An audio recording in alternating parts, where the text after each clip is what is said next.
Hi there, welcome to Classic Cars TV. We're at a very sunny Silverstone at the Walter Hayes Trophy meeting. This is Brian Sale's Rover Vitesse. Now, to the untrained eye, you might think this is just a standard car, but actually this is a bit of a wolf in sheep's clothing, because if we open the bonnet, you can clearly see that is anything but a standard Rover V8 engine. As you can see, this isn't quite your standard Rover V8. In fact, it's from an ASCAR, which was the British equivalent of NASCAR. A Chevrolet LS1 engine. It produces 450 brake horsepower. But that's not all. Sorry. I've got to come down. Is it turning? Use the... It's 99 or 2000. 2000, sorry. That'll be the quickest way. Of course, all that extra horsepower, Brian's going to need some extra stopping power to get around the corners.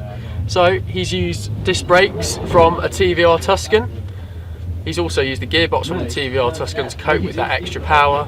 He's got a Coney suspension and a Quaife differential.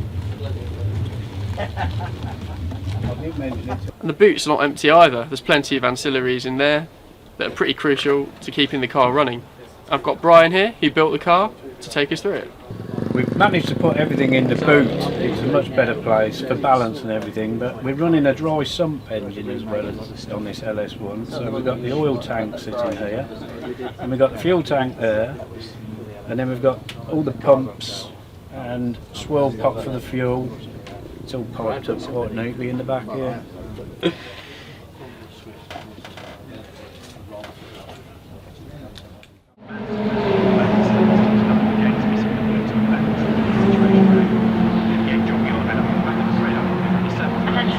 Hi, I'm here at the Walter Hayes Trophy and I'm standing beside Andrew Sweet's glorious Jägermeister livery Ford Capri.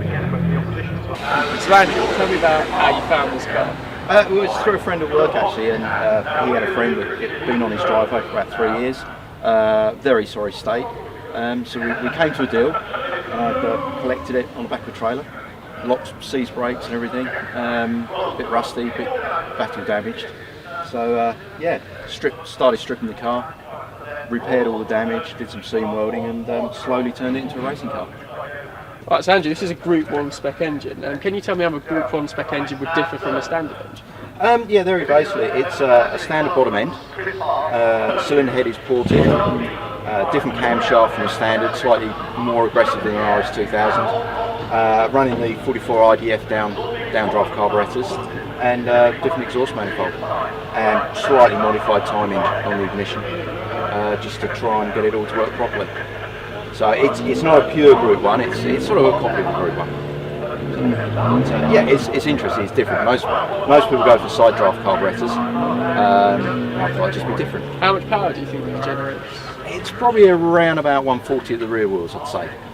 It needs to go on a rolling road to get it set up perfectly, but that's a winter project. So this is the last race of the season. After that, we'll get it rolling roaded, set up for next year. Great. So what modifications have you made to the suspension? We'll basically load the car as much as possible. It's running about 3 or 4 inches ground clearance. At the front, I've got double adjustable struts from Quantum Racing, which is a very, very similar setup to standard, but just a lot lower, better damping quality. On the back end, we're running 2.8 Capri leaf springs that have been decambered, and double adjustable Quantum shock absorbers on the back as well. And a Watts link is to try and stop the car moving around so much, as Capris are always famous for being dairy tail happy. So with this setup, she's quite good. Very neutral, very controllable out of corners. You can have a bit of fun with her, so which is good. Can we hear it running? Of course we can. Just give us 2 seconds.